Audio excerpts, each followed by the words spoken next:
Olá a todos e todas, mais uma conversa no canal STEAM é Nós, falando de muita ciência, tecnologia, engenharia, artes e matemática. Meu nome é Jorge Costa. Antes de apresentar nossas queridíssimas convidadas, vamos dar boa noite, né, para elas. Boa noite. Por enquanto a gente vai pelos apelidos, daqui a pouco a gente fala o nome e fala do currículo. Boa noite, Nana, tudo bem?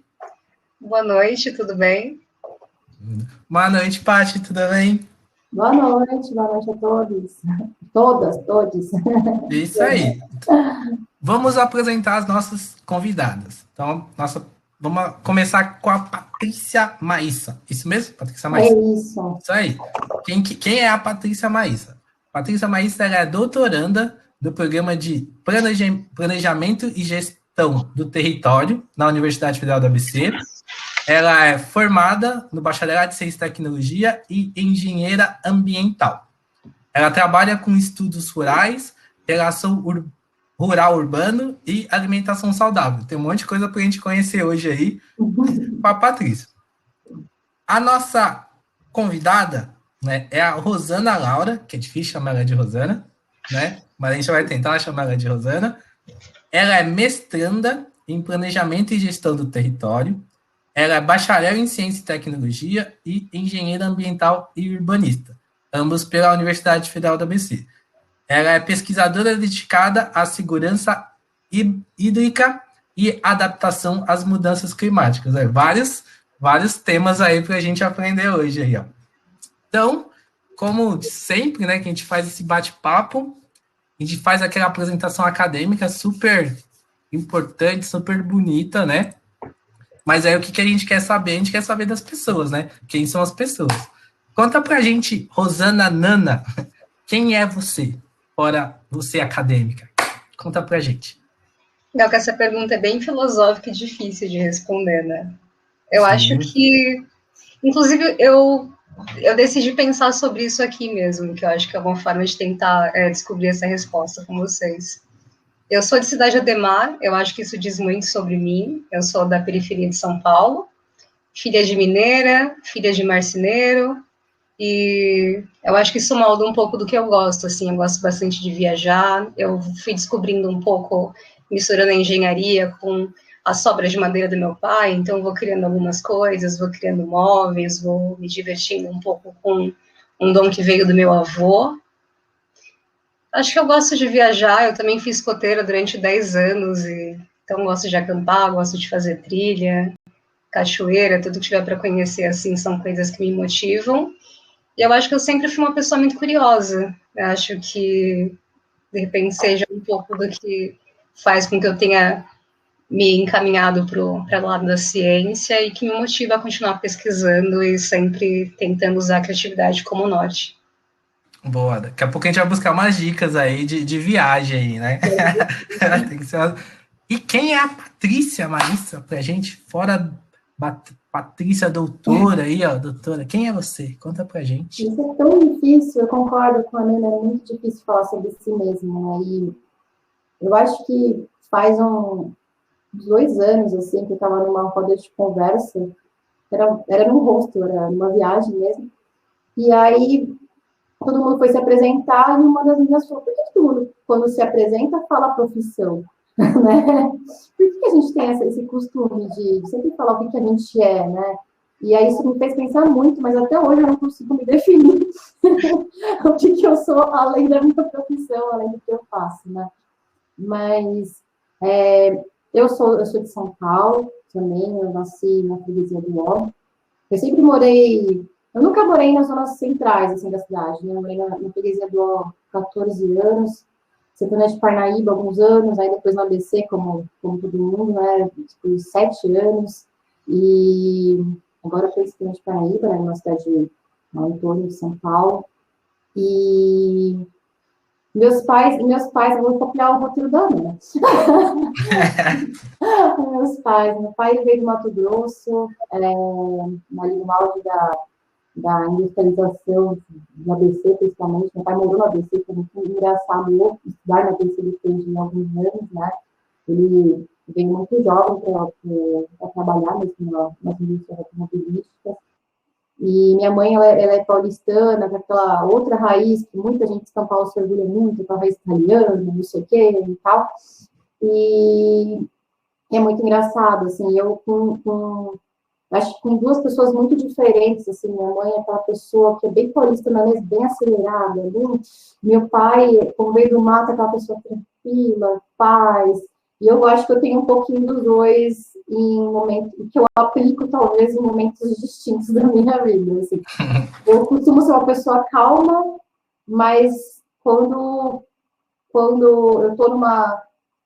Bem, todo mundo me conhece como uma pessoa que não desliga, sabe? Se eu tô numa festa, eu vou ficar até o fim, se eu tô no meu dia, 1000 coisas ao mesmo tempo, sabe? Mas eu prezo para minha calma, meu horário livre, acho que a gente vai falar talvez disso, é religioso, eu preciso ter meu horário de calma, não sei o quê. Então, eu acho que eu sou esse balanço de uma pessoa muito agitada com uma pessoa muito, muito relaxada, muito relaxa, assim. Eu acho que talvez seja a minha maior definição, talvez. Bom, várias definições aí, que a gente está aprendendo um pouquinho, conhecendo as nossas convidadas. E aí, vamos dizer assim que muitas das pessoas que escutam a gente, né, e assistem também, elas estão nessa transição de cursinho para vestibular, para universitário, quer ir para a universidade, né? E aí nós temos duas engenheiras aqui hoje, né? Duas engenheiras. E aí eu gostaria, começando com a Patrícia agora, que você falasse um pouquinho da engenharia de ambiental e urbanista, né? Que é diferente, né? Então, isso, aí fala um pouquinho, conta pra gente, né? Sobre o curso. Como foi o curso? Isso. Olha, o curso, assim, resumindo, é bem difícil a engenharia, mas é muito satisfatório, assim, eu acho que para além do título de ser engenheiro, eu acho que todo o processo, todo o caminho que a gente passa é muito valioso, porque a gente realmente tem, eu diria, um grande amadurecimento nesse período da universidade, fazendo um curso que demanda muito da gente, como é o curso de engenharia, né? A gente passa no UFBC particularmente pelo ciência e tecnologia, depois pelo engenharia ambiental e urbana, e esses cursos, eles fazem com que a gente, querendo ou não, obrigatoriamente a gente amadureça muito nesse processo, né? E o curso de engenharia ambiental e urbana, para mim, foi uma grande realização, mas no sentido de que eu, comparando com outras engenharias que eu vejo por aí, é um curso, apesar de ser considerado de exatas, muito humano. E isso me completa muito, assim, eu tenho um lado, né, minha definição, um lado de racionalidade muito forte, mas eu fico um pouco triste quando eu percebo que muitas pessoas atuam apenas pela racionalidade, pelo exato, tá, e desprezam o humano. A gente trabalha para pessoas, a gente trabalha para esse mundão, não tem como a gente desvincular nosso trabalho de pautas sociais, de meio ambiente, enfim. E eu acho que a engenharia ambiental urbana, nesse ponto, eu acho que traz essa humanização da engenharia, que é uma coisa muito, muito bonita e muito valiosa, assim. Acho que a Nina, como ela é a mesma formação que a minha, ela pode completar mais, assim. Eu acho que a Paty falou um ponto bem legal mesmo. Acho que a engenharia, por si só, ela é interessante, não pelo título que atribui ao engenheiro, médico, advogado, né, até que tem decaído ao longo dos anos, mas por você entender um pouco do instrumental de como as coisas funcionam, né? A gente vai passando pela parte de entender a parte dos materiais, a gente vai entendendo a questão do cálculo, que para alguns é um pouco mais sofrida, para outros um pouco menos, mas você tem a oportunidade de aprender um pouco sobre vários campos, e a engenharia ambiental e urbana, nesse ponto, eu acho que, como a Paty falou, é legal porque você aprende tanto o lado humano quanto o instrumental, né? A gente vai pensar a cidade, e a cidade, a gente costuma ser muito técnico para pensar soluções para a cidade, sendo que, na verdade, a cidade é composta por pessoas e pelo conjunto de comportamento das pessoas na cidade, né? Então, quando a gente vai muito só pelo racional ou muito só pelo técnico, a gente vai pecar de alguma forma por excessos ou por falta de alguma informação, né? Então, particularmente, apesar do sistema da UFABC eu achar ele um pouco pesado, eu não tenho comparativo de uma outra universidade, né, porque ele é trimestral, então, ao mesmo tempo, como a Paty falou, ele te faz amadurecer, porque você tem que ter a disciplina, você vai conduzir a sua formação. Então, você pode se tornar fazendo o mesmo curso, eu não sei quais matérias a Paty fez, mas eu puxei bastante parte da engenharia de gestão para complementar minha formação.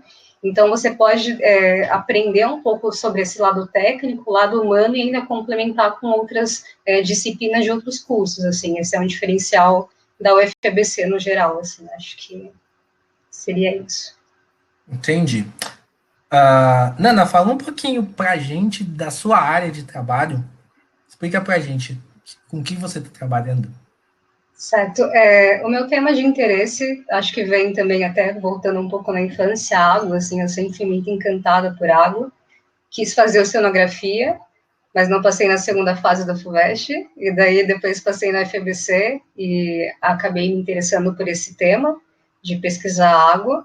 E a água me interessa por vários fatores, até se a gente for pensar, a água, ela linka tudo, né? No Brasil, a geração de energia elétrica, sua grande parte vem de matriz de hidrelétricas, a água para alimento, a água para vários fatores, e hoje em dia, quando a gente tem o aumento de eventos climáticos extremos, tanto em frequência quanto em intensidade, a água acaba sendo um fator que a gente vê que ele varia muito, né? Seja por excessos, inundações cada vez mais frequentes, por escassez, como um exemplo mais recente que a gente tem na região sudeste da crise de 2014 e 2015, eu tenho me interessado em ver o que a gente tem aprendido com isso, né? O que a gente tem aprendido com esses problemas que a gente tem enfrentado em relação à água, e principalmente o que a gente faz diante de um cenário onde aquele hábito metodológico da engenharia de sempre procurar uma solução técnica, o que a gente faz quando a gente não tem resposta, quando é um problema que não necessariamente é mensurável, porque a gente está cada vez mais se deparando com eventos que são inéditos, né?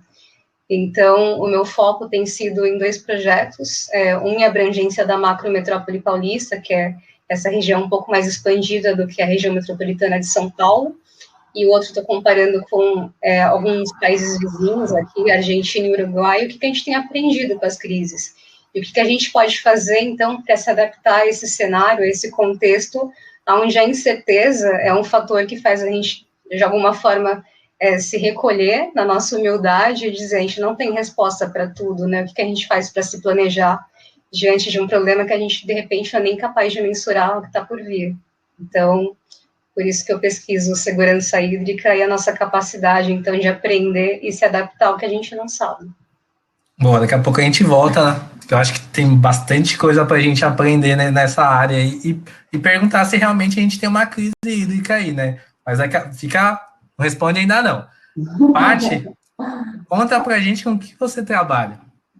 Facilmente, Nana. Gostei muito de ouvir o seu relato aí. E é engraçado que a gente conhece as pessoas por muito tempo, e às vezes as relações, as profissionais, elas ficam às vezes meio distantes, às vezes vai e volta, né? E a gente vai se atualizando ao longo do tempo, e é muito bom ter esse retorno aqui, sabe, Nana?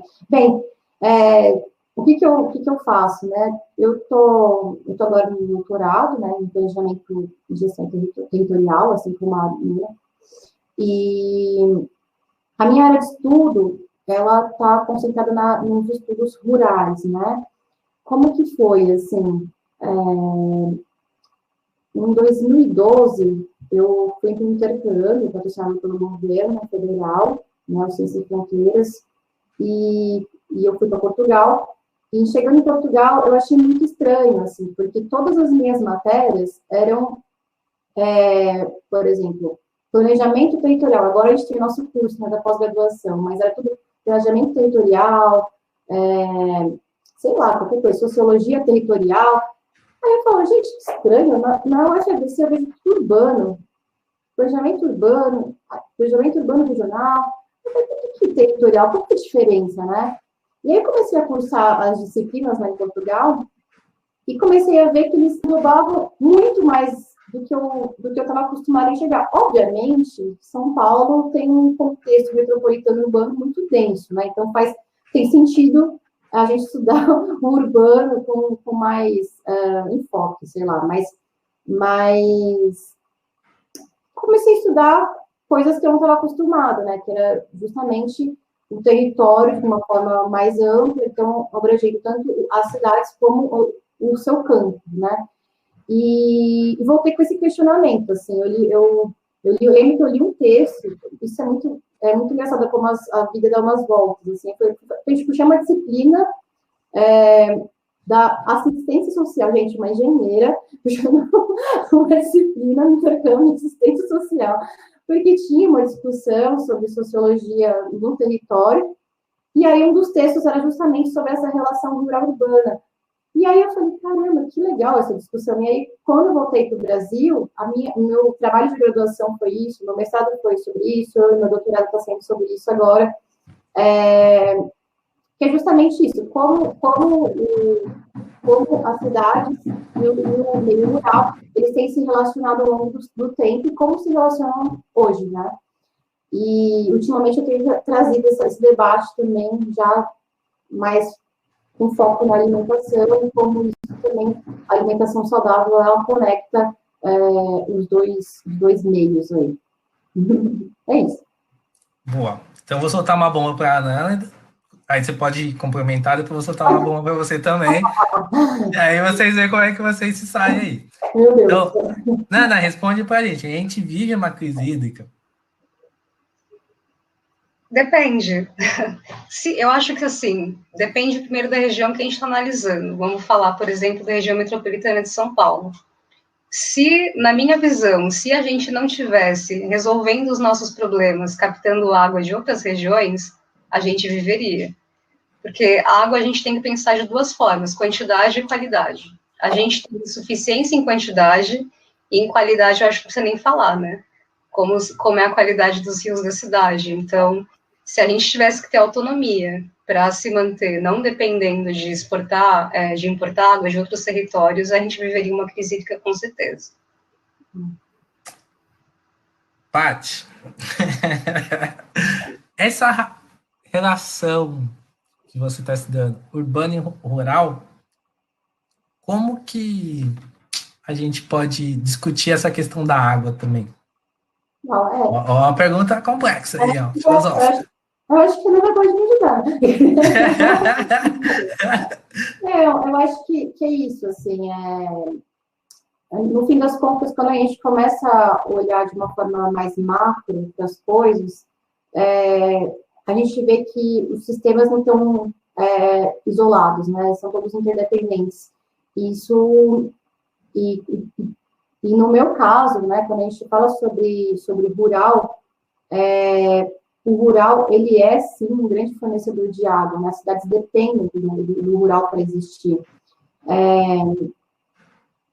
É muito delicado, assim, ao longo da minha formação, principalmente pela existência de professores que são formados principalmente dentro da arquitetura e urbanismo, né? E a gente não tem muitos professores que são formados em planejamento em outras áreas. Normalmente eles vêm da arquitetura e urbanismo. Eu já vi muitas discussões de que o mundo um dia vai virar totalmente urbano. Como, né? Como é que vai virar um grande urbano? É quase impossível que isso aconteça, né? Eu acho que a humanidade é capaz de ficar inexistente, porque não tem como a gente transformar tudo num grande urbano e como é que as coisas são suportadas, né? Com nosso estilo de vida e nosso grande crescimento populacional, enfim. Eu acho que a relação da água aí está nisso, né? Eu acho que o rural seria o grande fornecedor para as cidades, e assim como as cidades também é um grande fornecedor de esgoto ou qualquer outra coisa assim para o rural. E aí tem uma troca aí que tem que ser sempre levada em consideração. Eu não sou uma grande especialista nisso, assim, mas eu veria, a princípio, essa troca que é importante, assim, a gente colocar no papel e conversar sobre. Bom, com você ainda, fala pra gente aí dos seus estudos aí um pouquinho, o que é uma alimentação saudável? Olha, boa. Isso poderia ser bem polêmico, talvez, para algumas pessoas, mas o que as pessoas normalmente estão acostumadas a consumir, principalmente em redes sociais, na televisão, enfim, sobre o que é uma alimentação saudável, muitas vezes não é uma alimentação saudável, né? Porque a gente está dentro de um contexto capitalista, neoliberal, que quer vender produtos para a gente, e normalmente as pessoas acabam associando, por exemplo, um exemplo bem simples, né? Que às vezes comer uma barrinha de cereal durante a tarde vai ser saudável, né? Mais saudável comer uma outra coisa, um lanchinho, né? Ou, por exemplo, comer um pão de forma que tem vários grãos, pode ser mais saudável que comer um pão francês. E a gente tem que ter um pouco de cuidado quando a gente fala disso. Eu não sou nutricionista, mas os debates que eu tenho me aproximado ultimamente, e é um tema que está amplamente falado agora, graças a muitas pessoas nas redes sociais, e com a pandemia, principalmente, isso veio em voga, que é o tema da comida de verdade. Eu participei nos últimos 6 meses de um projeto, né, que é a Ação Coletiva Comida de Verdade, que foi um projeto que teve vários pesquisadores no Brasil, e a gente estava justamente preocupado em saber como é que anda a comida de verdade, o abastecimento de comida de verdade no Brasil.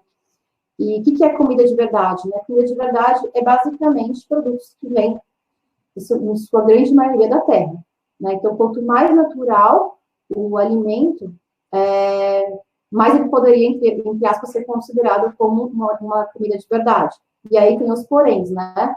Alimentos que têm menos agrotóxicos, que são uma coisa muito difícil hoje em dia, né? A gente tem muito agrotóxico liberado, que está sendo utilizado nas grandes produções, enfim.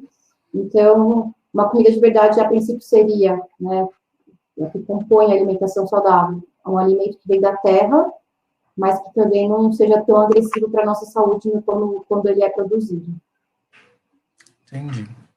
Estamos aprendendo bastante. Todo mundo tá. Nana, essas coisas de mudanças climáticas acontecem mesmo? Então, isso é um debate interessante, até porque, vamos lá, a gente tem as pessoas que reconhecem que tem as mudanças climáticas e tem as pessoas que são negacionistas ou que dizem que para a escala de tempo que a gente considera, isso pode variar. Se você considerar a escala de tempo do planeta, não necessariamente a gente vai considerar que essa elevação na temperatura ou até que os fenômenos que acontecem são mudanças climáticas. Mas se você pensar na escala humana, em todo o impacto que a gente vem causando depois da Revolução Industrial, nosso padrão de consumo e tudo mais, eu, particularmente, acredito que a gente sim vivencia, se não algo que você possa classificar como mudanças climáticas, mas uma variabilidade climática que se torna preocupante para que a gente se mantenha num padrão de estabilidade como a gente tem, por exemplo. Tem gente que, às vezes, eu acho que, na verdade, seria uma questão de algo mal falado. Por exemplo, às vezes se atribui mudança climática ao aquecimento global. E daí, nisso, você limita a perceber alguns outros indicativos do que acontece. Então, por exemplo, não é que a água esteja diminuindo ou secando, mas você tem uma distribuição de chuva que não é mais a mesma. A regularidade com que isso acontece está variando. Então, às vezes, eu não vou saber falar de dados agora, mas é capaz que você veja algum estudo onde tem até um pouco mais de chuva em regiões que falam que estão sofrendo uma mudança climática. Mas o problema é como essa chuva se concentra num período, e anteriormente ela seria distribuída de uma forma mais uniforme. Então, é isso que preocupa a gente. Um exemplo que a gente consegue até pensar, porque é próximo, a gente teve enchentes em 2010 e 2011 com mais frequência na região sudeste. E depois veio um período de estiagem que começou em 2013 e foi se agravar em 2014 e 2015. Eu não acho que se dê para atribuir essa crise apenas à mudança climática, mas de fato a gente percebeu uma alteração no padrão de distribuição de chuva na região. E isso vem pela urbanização, isso vem pela forma que a gente usa o solo, isso vem, inclusive, até falando um pouco de uma região que eu estudo também, que é o Paraíba do Sul, isso vem pela alteração no solo, inclusive em regiões rurais, onde a compactação do solo faz com que a água não permeie mais. Então, você tem toda uma mudança que a gente vem causando pelo nosso modo de vida, que acaba influenciando isso. Então, na minha opinião, existem mudanças climáticas, mas vai dessa escala que você adota. Às vezes, se você usa só um parâmetro para se referenciar, talvez isso não te dê um indicativo. Mas eu acredito que a gente vive, sim, uma variabilidade climática, com certeza. E para você, Paty? Eu concordo com a Nina 100%, assim. Eu não sei, eu não estudo isso muito a fundo, não investigo isso muito no meu dia a dia, mas eu brinco muito com a minha família sempre. Eu tô com meus 30 anos agora e eu sempre brincava que realmente julho era muito frio quando eu era criança. Hoje em dia, eu lembro de 2020, que eu fiquei muito em casa, julho fez períodos assim de muito sol, não estava tão frio assim. E a gente, o que está acontecendo, né? A gente passou um período de fevereiro frio, muito frio. E eu estou trazendo para o lado pessoal, né, a percepção pessoal dessa mudança, dessa variação do tempo, do clima. Como é que as pessoas acham que não está mudando alguma coisa, sabe? Isso está no nosso dia a dia, né? São Paulo, por exemplo, que é aqui muito próximo, nossa terra, enfim, era a terra da garoa. Hoje em dia, eu acho que é a terra das tempestades, né? Das chuvas torrenciais. Então, como não existiu uma mudança climática no período de 50, 100 anos, né, para cá, com certeza existiu alguma coisa, né? E isso está relacionado a alguma coisa, igual a Ana disse. Ao quê? E a gente sabe que o quanto a nossa ação humana ela tem uma influência de mais processos que tem assim na natureza, né? Muitos amigos meus toda hora falam sobre a questão do desmatamento da Amazônia, como isso influencia o regime de chuvas aqui no Sudeste, como isso pode impactar, né, inclusive a nossa alimentação, alimentos que não vão conseguir ser produzidos por causa da falta de chuvas, por exemplo. No sul do país isso aconteceu uma estiagem bem grande. Então, alguma coisa está acontecendo, né? E eu creio, sim, pela experiência mais pessoal do que profissional, mais que dados, que sim, as mudanças climáticas estão aí. Sim, sim, nada de negacionismo. Isso aí, nada de negacionismo, gente. Deixa eu fazer uma pergunta aí, vocês ficam à vontade para responder, quem quiser primeiro, e aí vocês podem complementar. Nesses últimos meses, né, tem uma discussão aqui em São Paulo, né, que em São Paulo poderia fazer hortas comunitárias, e essas hortas comunitárias, aí aproveitando para discutir comida e água ao mesmo tempo, essas hortas comunitárias, elas poderiam ser utilizadas para que todas essas hortas que fossem desenvolvidas aqui em São Paulo, a comida poderia ser distribuída para toda a população daqui de São Paulo. Seria autossustentável. Vocês, como engenheiras ambientais, né? E aí, vocês acreditam que isso daria certo, não daria certo? Isso é verdade, isso é mito? Uau. E aí é isso. É difícil responder assim. Eu acho que é bem possível, se fosse bem mais aproveitado os espaços que a gente tem na cidade. Tem muitos exemplos de fora do país, assim, de telhados que são totalmente verdes, que são aproveitados para produção, enfim. Mas falar se alimenta a população inteira, não sei. Não sei mesmo. É bem difícil. Eu não sei como que daria exatamente, assim, o uso da água, enfim, igual você disse, né, se seria suficiente mesmo para a cidade. Né, porque eu acho que a Ana pode explicar mais, né, a gente tem umas regiões que são fornecedoras de água, né, na grande São Paulo, né, então, como ficaria isso, assim, para essa produção interna? Eu não sei também. Também não sei. Também não sei. Vamos fazer alguns palpites. Isso, vamos palpites. Meu palpite é que, assim, São Paulo é uma cidade gigantesca, né? Então, a oferta e a demanda, eu não sei se essas pequenas práticas pontuais seriam capazes de suprir, talvez uma porcentagem pequena, assim. Até porque tem produtos, assim, total leiga, vamos palpitando. Tem produtos que eu acredito que não sejam capazes de produzir aqui. Mas eu acho que, para além da limitação de se dá para fazer aqui ou não, eu acho que é legal que as pessoas tenham essas iniciativas, porque eu acho que do pouco que a gente vai expandindo e vai, de repente, mudando essas práticas, até aproveitar uma deixa, assim, um dos pontos que eu pesquiso são transições sociotécnicas, que, na verdade, é a gente analisar um pouco quais práticas que a gente tem que podem ser alteradas, né? Então, a gente tem muita prática para a produção de alimento da monocultura.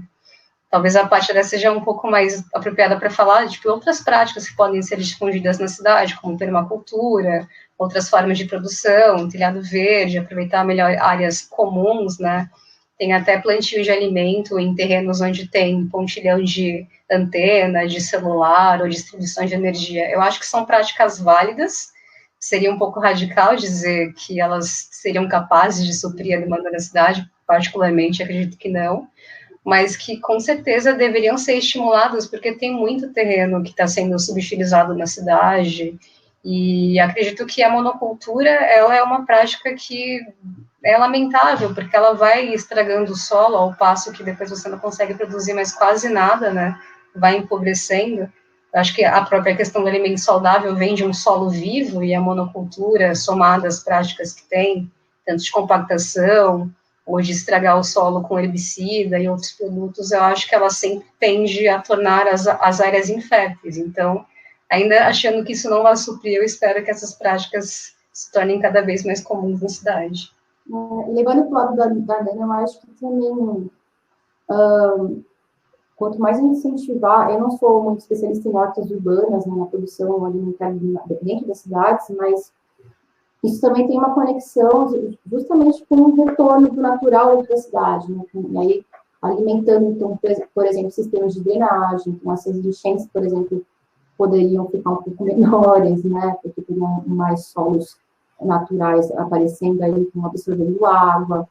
Então, é interessante para a lógica da cidade como um todo, né? Porque o alimento fica mais próximo de quem está morando ali, então você vai conhecer quem está produzindo, ou você mesmo vai produzir, vai ter uma conexão um pouco melhor com aquilo que está comendo. Então, é uma prática, é isso como a Ana falou, né? As mudanças estruturais, elas têm que existir, as grandes, as macro, têm que existir, mas as mudanças micro também são importantes para, como revoluções individuais e coletivas, mesmo que, às vezes, para alguns olhos sejam nada, e na verdade muita coisa mesmo, assim.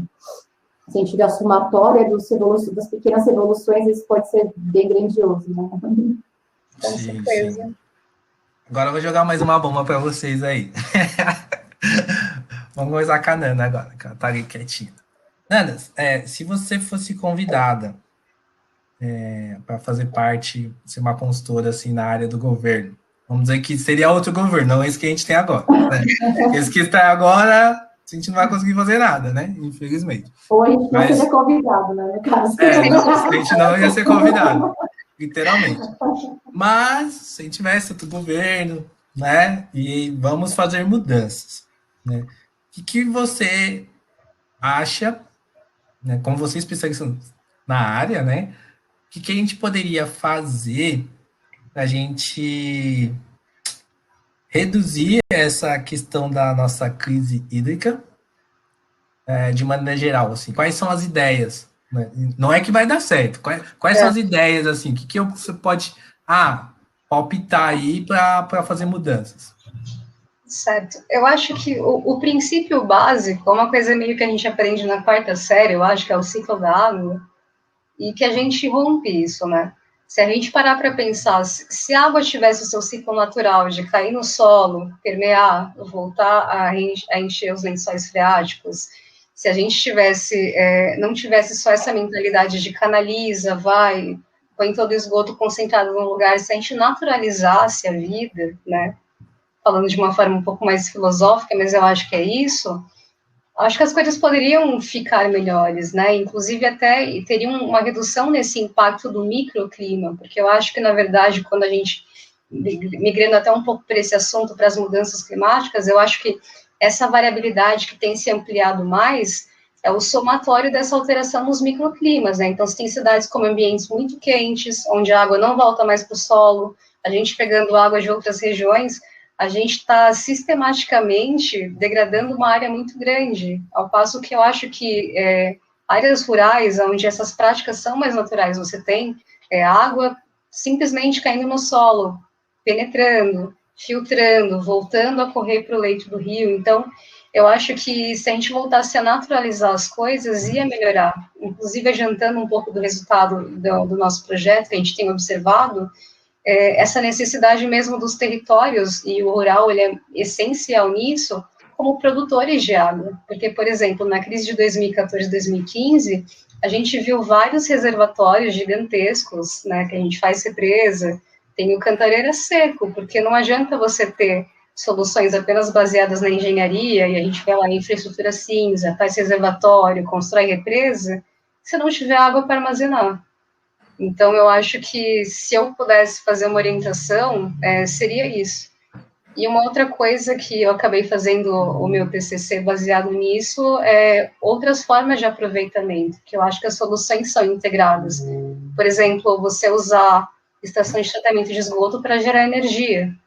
Você consegue produzir adubo para produção de alimento e você consegue retirar vários poluentes que acabam contaminando o rio, porque a prática comum, não em todos os territórios, mas pelo menos é isso que eu via no bairro onde eu nasci até então, você tem o esgoto sendo coletado no rio. Como é que a gente joga o esgoto na água que a gente vai depois tratar para beber? Então, me parece muito irracional as soluções que a gente tem admitido até hoje.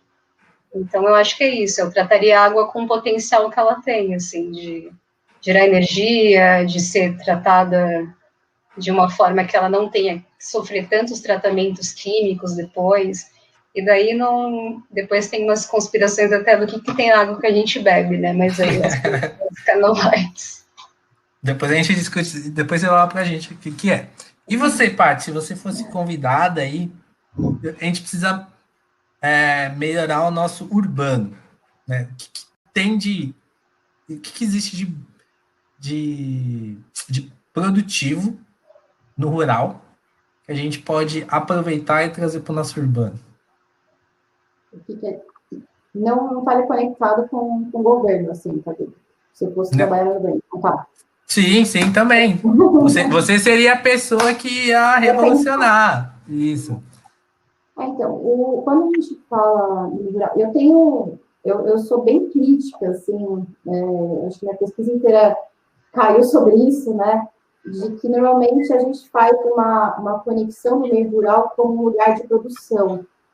E a minha crítica inteira no trabalho de graduação, no mestrado, e agora um pouquinho mais de doutorado, é de que o rural é um território que tem gente morando, que tem gente vivendo, que tem natureza, que tem, né, tem área de preservação, né, tem escolas rurais, tem uma dinâmica que também acontece no urbano.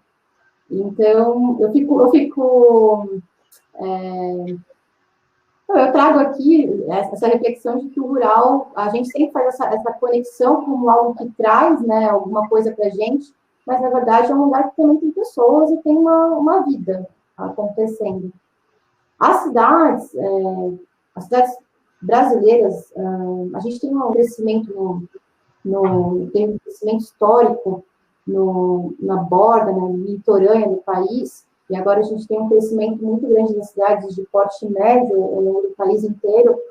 A gente tem uma lógica de crescimento que faz com que haja essa desconexão com o rural. E, na verdade, as coisas estão sempre muito conectadas. O que o rural, a princípio, né, como o rural sempre foi o nosso fornecedor de tudo, mas o que a gente pode sempre lembrar que o rural traz para a gente? Além de trazer a água, que a gente já falou, traz os alimentos, que também já falou, traz matérias-primas, traz minérios, traz praticamente tudo que a gente consome aqui na cidade, né? E eu, como planejadora assim, do território, eu olharia o rural e o urbano, cada um com suas particularidades, né? Mas,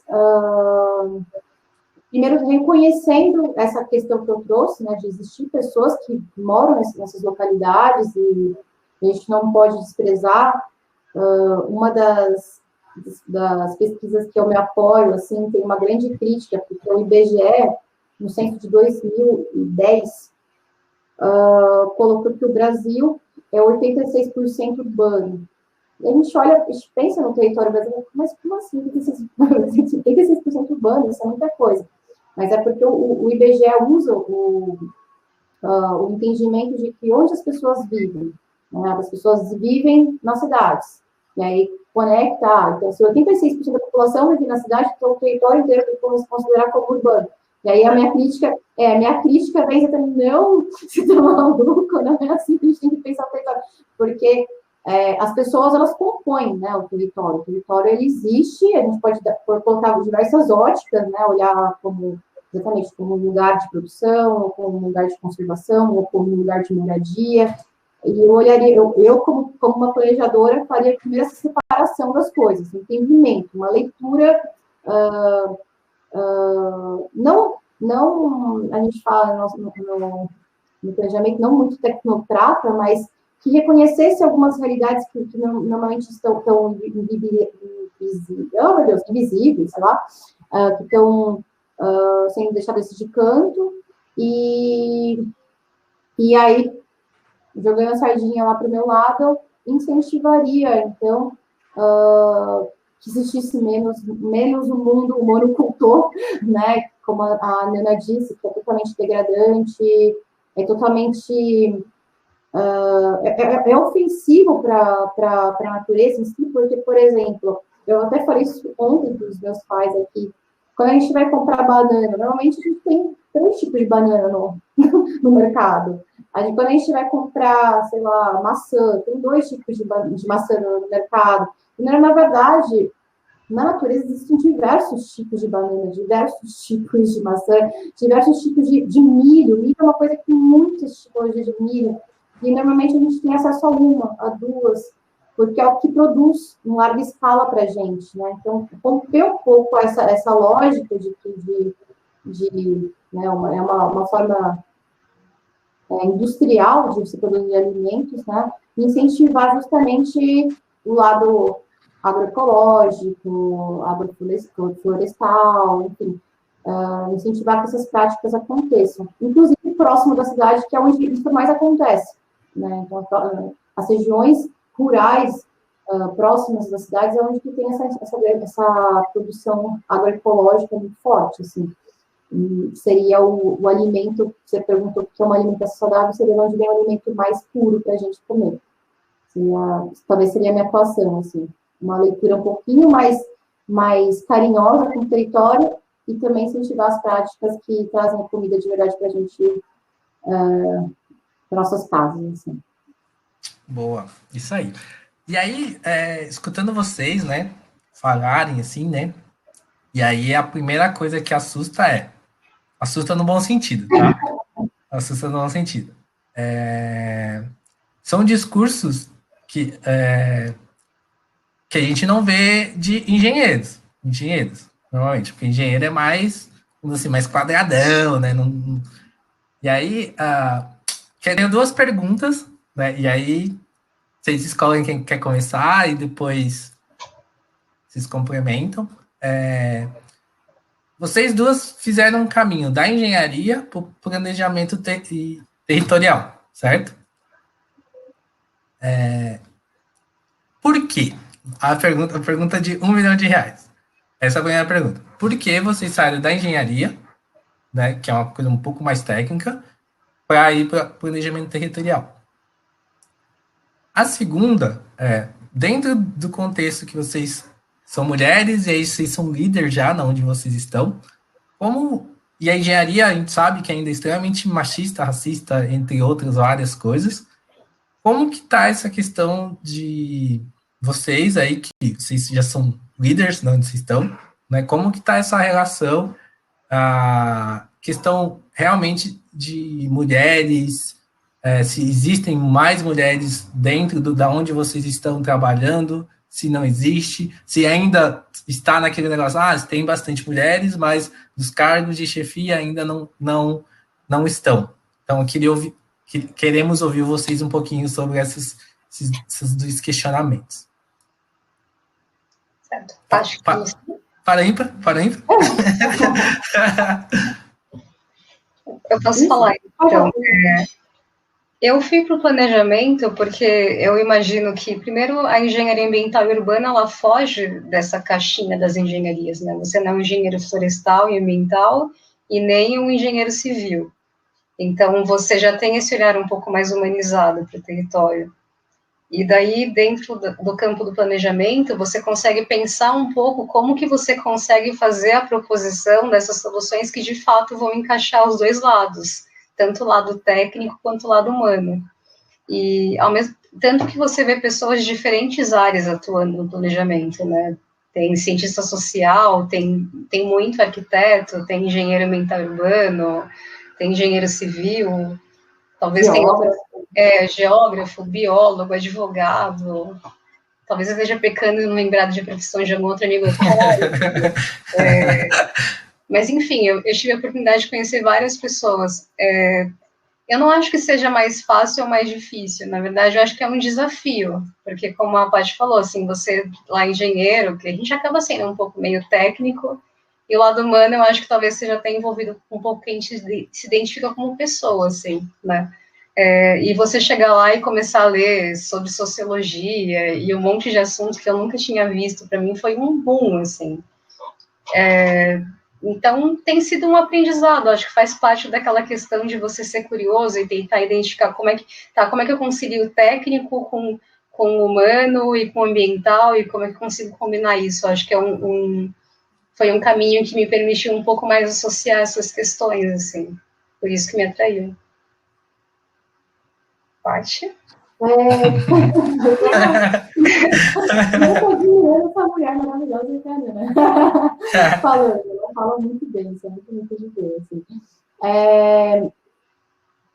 Eu acho que é uma brincadeira minha, tá? Mas é o que eu sempre falo, que eu sou uma pessoa que eu não sou especialista em nada. Eu não sou uma pessoa que... Eu não tenho esse perfil, isso é muito bom para mim, assim, eu tô nesse meio. Quando eu me formei na engenharia ambiental urbana, né, e essa mudança, assim, eu acho que ela foi muito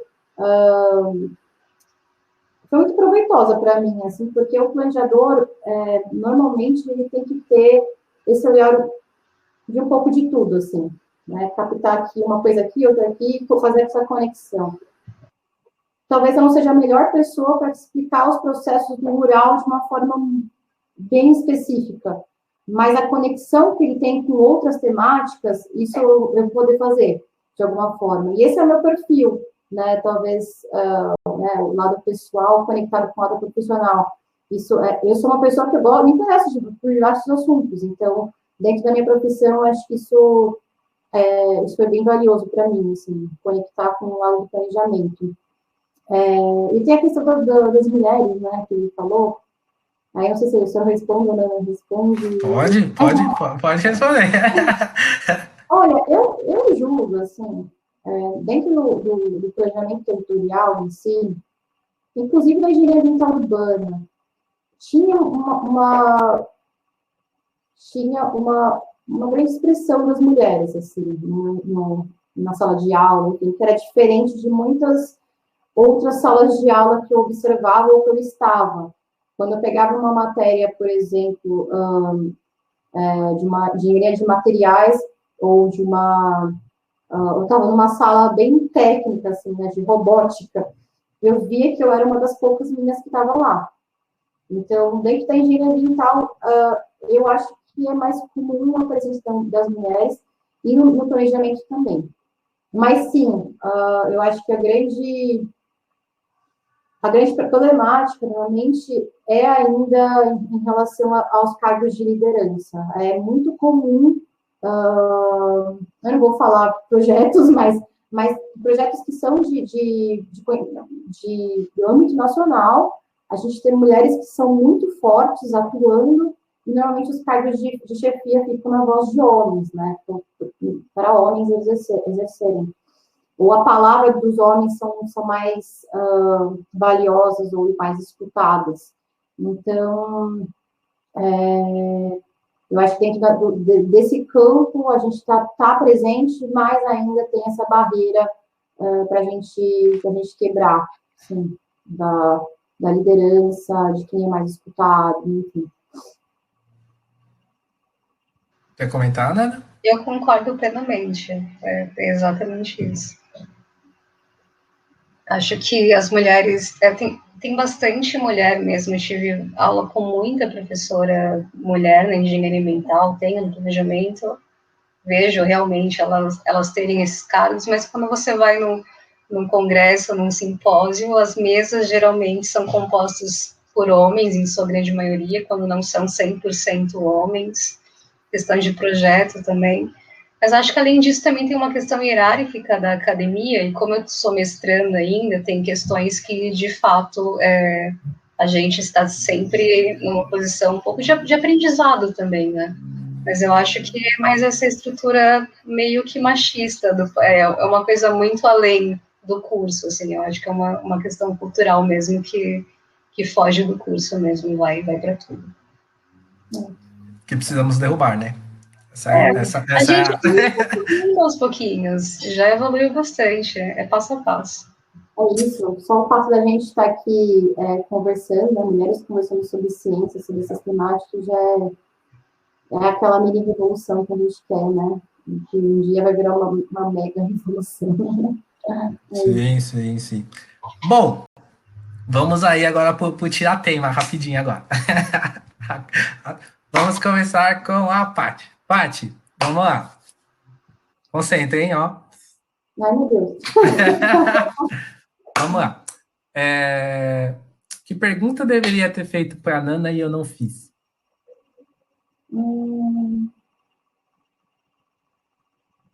Uau! Isso era para pensar rápido, né?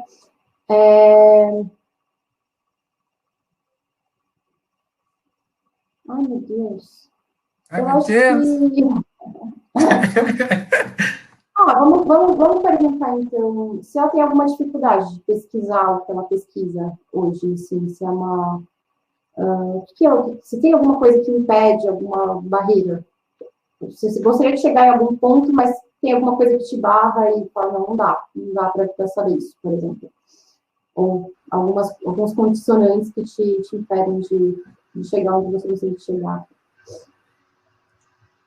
Eu acho que, mais do que o quanto eu consigo avançar no meu tema ou não, uma coisa que eu vejo como uma barreira, e talvez seja para a questão do campo do planejamento mesmo, é pensar se o que a gente pesquisa é capaz de fato, se tornar uma realidade, né?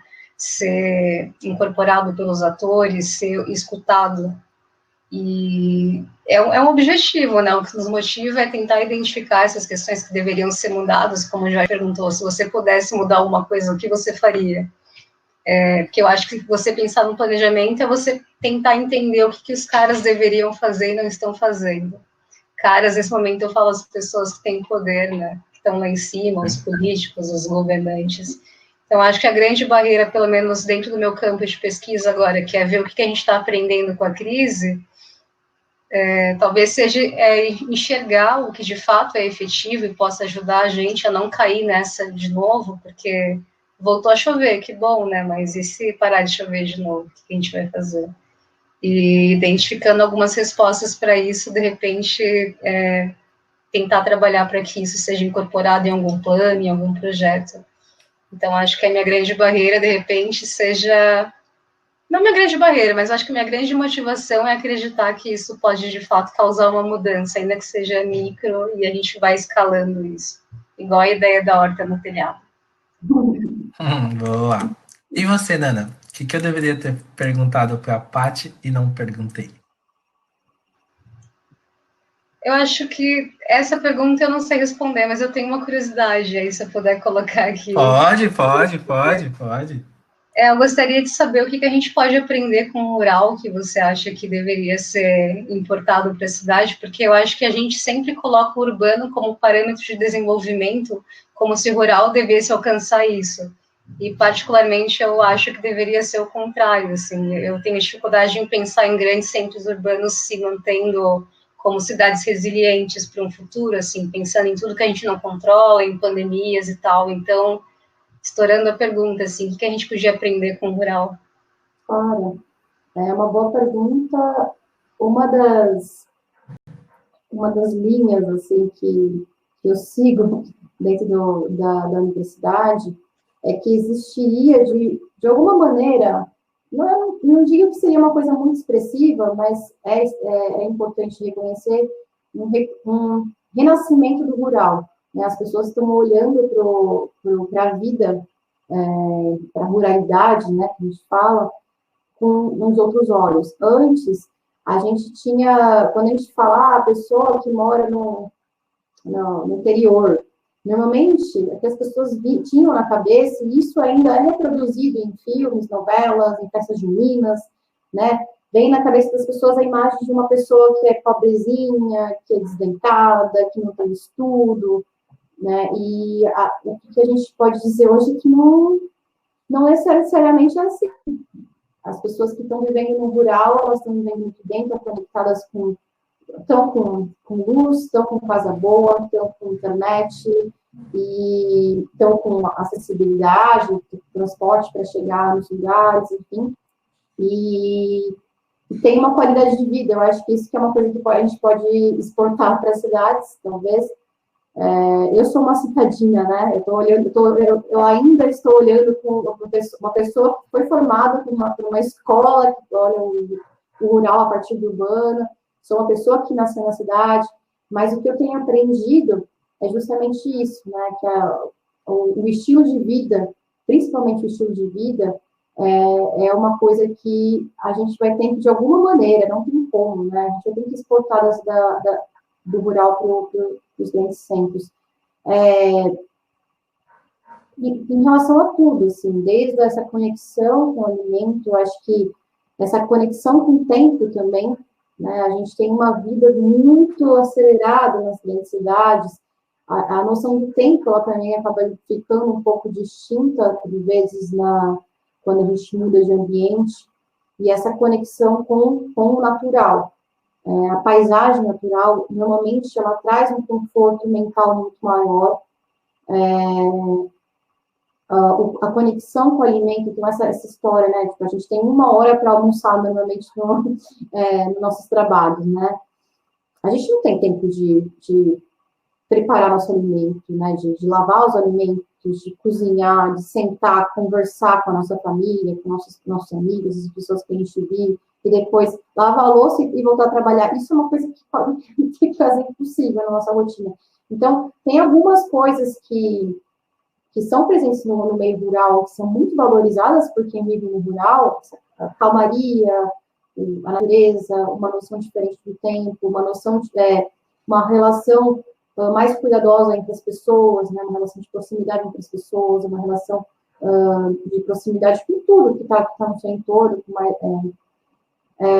poderia e deve, na minha opinião, ser trazida para o urbano, né? No urbano é tudo muito estranho, tudo muito corrido.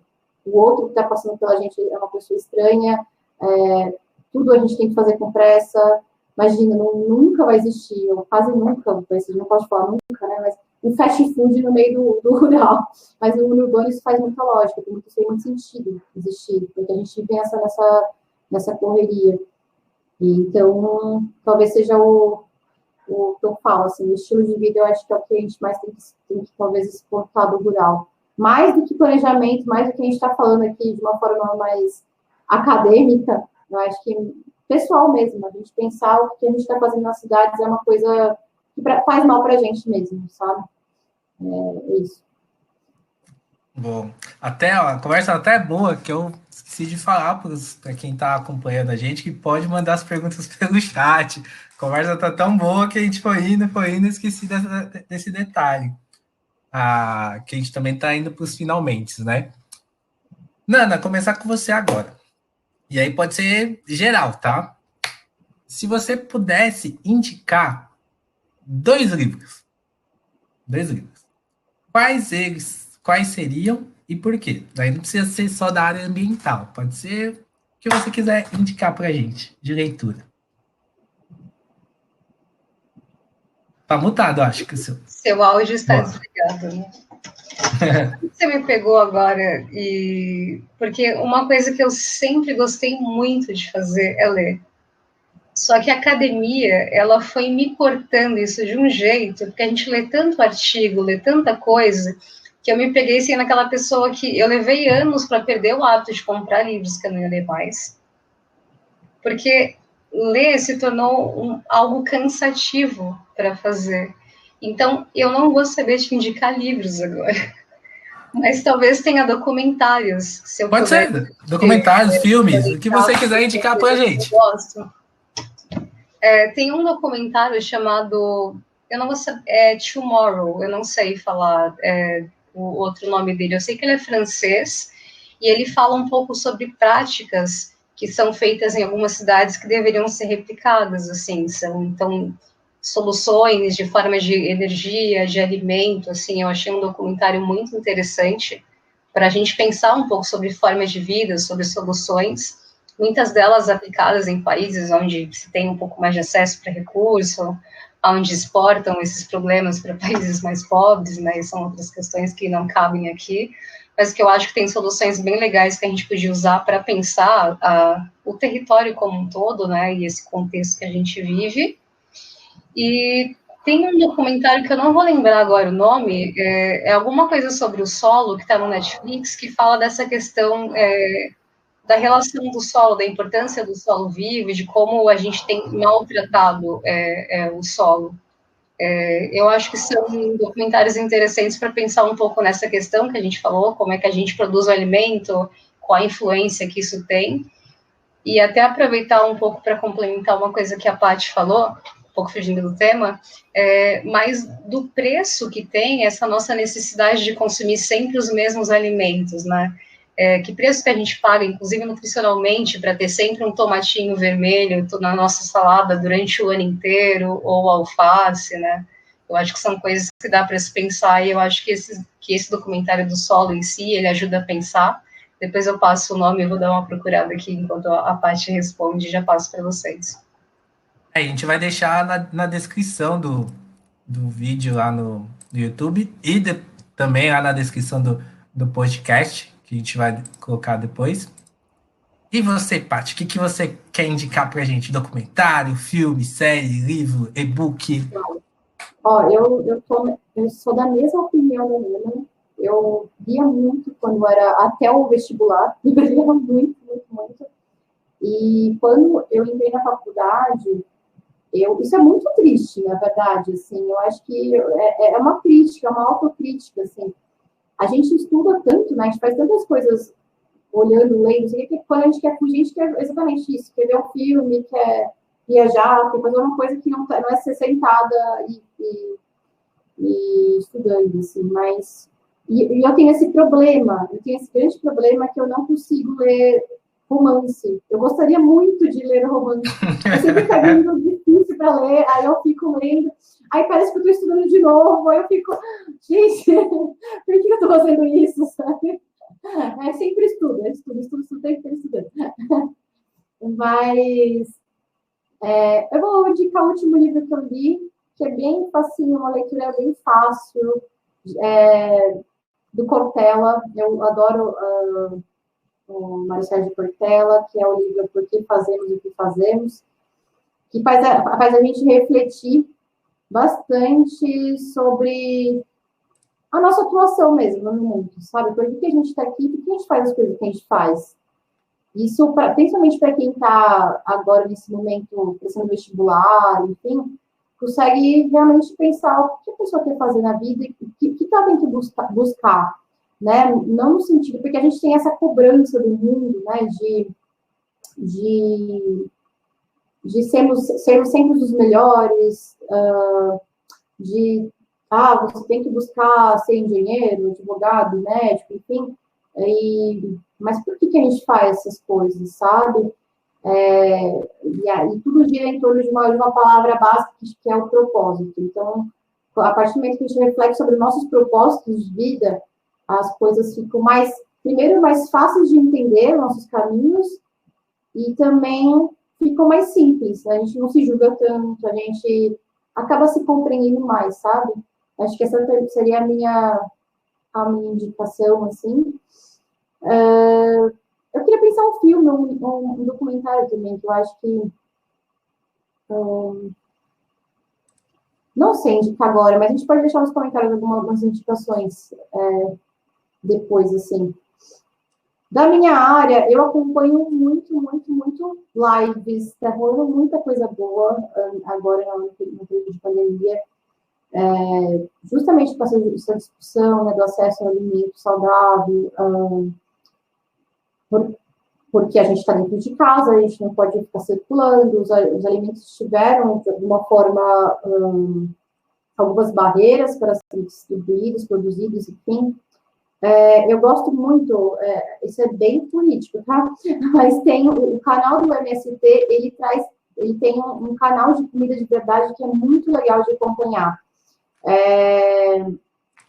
Sempre aparece gente muito bacana para dialogar nesse canal do MST de comida de verdade, especificamente, que é o do meu estudo.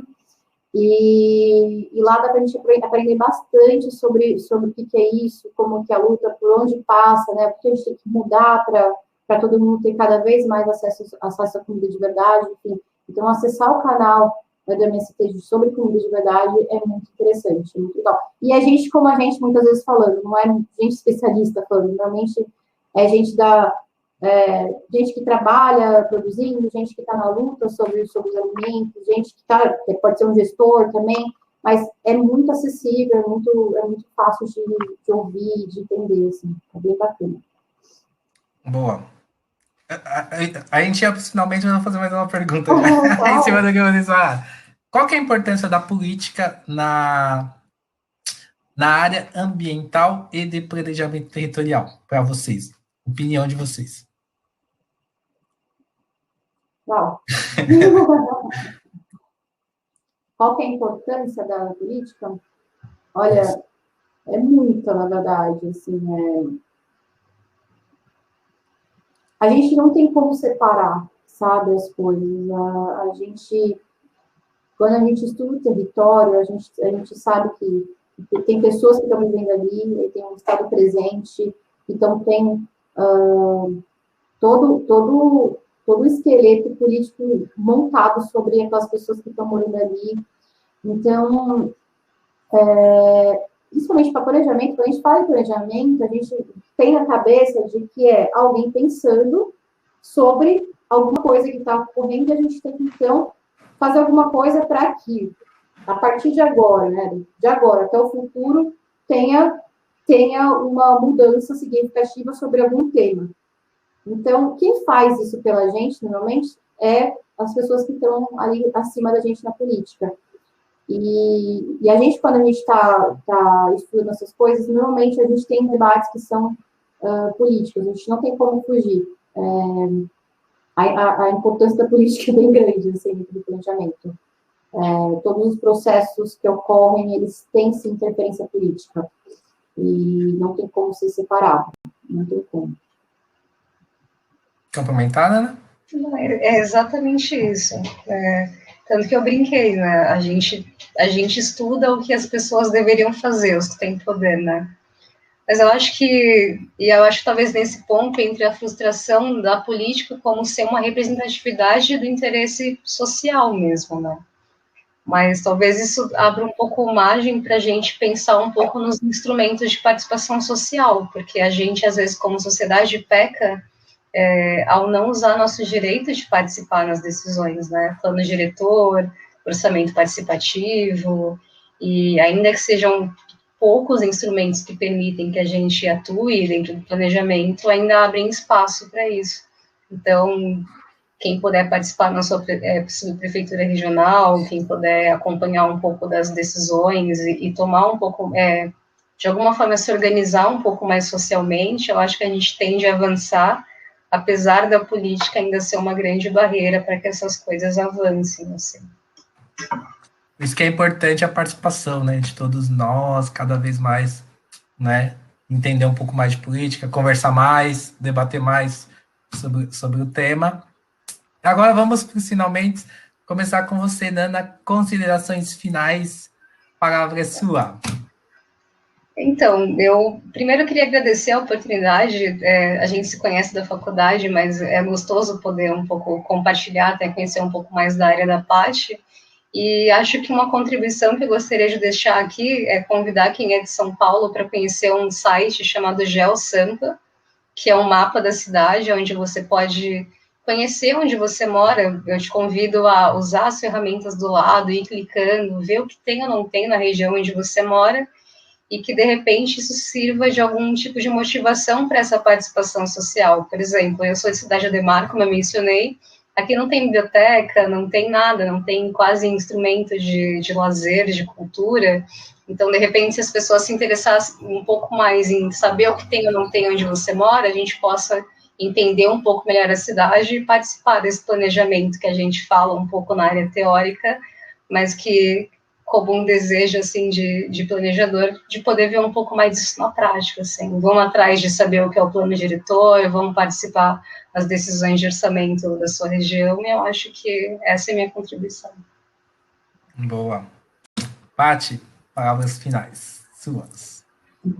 Eu também começo agradecendo todo mundo que está assistindo. Jorge, Nana, sério, é um prazer imenso estar com vocês aqui. Bem, é difícil fazer uma palavra final, assim, mas eu acho que a gente, assim, apesar de tudo, eu sempre penso que tem que ser o mais positivo possível, apesar de todos os pesares. Às vezes, a gente, a passos muito lentos, a gente avança, sabe, nas discussões, nas ações, e a minha palavra final, acho que estaria em cima disso. A gente não tem como viver nessa sociedade se a gente não acreditar o mínimo, sabe? Eu acho que eu levo isso para o meu lado profissional também. Às vezes a gente está olhando um exemplo assim, básico, né? Os conselhos que discutem essa questão da alimentação no Brasil, com o novo governo agora, que já tem aí 2 anos e pouco, 2 anos,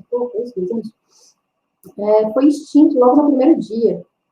Quando a gente olha isso, fala, caramba, é um negócio que contribui tanto, sabe? Mas, por outro lado, as pessoas estão por trás discutindo da mesma forma. E estão vendo o quanto era importante a existência daquilo que existia antes. As pessoas estão sentindo o que não ter aquilo mais. As pautas, as discussões, elas não deixaram de existir. A gente faz convidar e a gente vai crescendo aos pouquinhos. Por mais que existam alguns empecilhos de vez em quando, às vezes esses empecilhos são bem grandes, mas a minha palavra final seria em torno dessa palavra mágica aí, que às vezes a gente deixa de acreditar, mas é a esperança. A gente tem que sempre ter esperança ao mínimo para a gente continuar vivendo na sociedade, que às vezes é maluca, e para a gente continuar trabalhando nas coisas que a gente acredita, apesar de parecer um pouco difícil, assim. Sim, sim. As coisas difíceis, mas as coisas vão passar. Oh, e a gente vai. Então, eu queria agradecer muito vocês.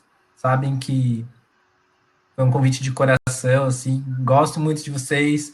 Admiro muito vocês, tanto pessoalmente como profissionalmente. Agradecer muito por vocês ter, dentro desse mundo corrido, né, dessa loucura, disponibilizar um pouquinho do tempo de vocês para a gente fazer esse bate-papo, para a gente conversar um pouquinho mais. Então, agradeço muito. Espero que quando acabar a pandemia a gente se encontre, converse bastante, né? Então, queria agradecer muito, muito, muito, muito obrigado.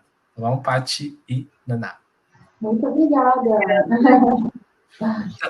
Lembrando todo mundo, depois pode ir lá para os canais de stream melhor para vocês ouvirem o podcast. Acompanha lá o canal Steam é Nós no YouTube, Facebook. Dá aquele joinha. Entre em contato com a Nana e com a Paty para conversar mais sobre o tema, que o tema continua. E é isso. Até mais. Até a próxima. Tchau, tchau. Tchau.